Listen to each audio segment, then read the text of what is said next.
W W E की तारीख का सबसे बड़ा जल्जला।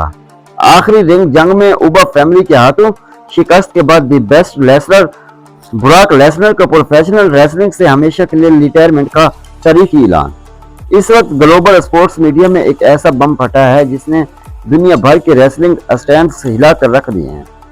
समर स्लैम के तारीखी रंग में हील इन ए सेल के खूनखार और सनसनीखेज मैच में जब ब्रॉक लेसनर का मुकाबला उभरते हुए ताकतवर स्टार उबा फैमिली से हुआ तो ये सिर्फ एक मैच नहीं था बल्कि एक दौर का इख्तिताम था।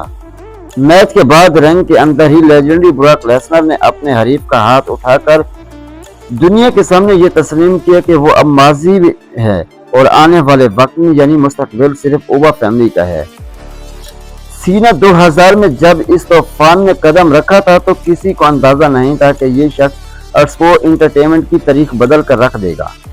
अपने शानदार कैरियर में मुतअद्दिद बार WWE और यूनिवर्सल चैंपियनशिप के टाइटल अपने नाम करने वाले ब्रॉक लेसनर ने रिंग के अंदर अपने इस आखिरी जज्बाती लम्हे के बाद बाज़ाब्ता तौर पर अपने बूट्स हमेशा के लिए टांग दिए हैं, जिसके साथ ही रेसलिंग की दुनिया का एक सुनहरी बाप हमेशा के लिए बंद हो गया है।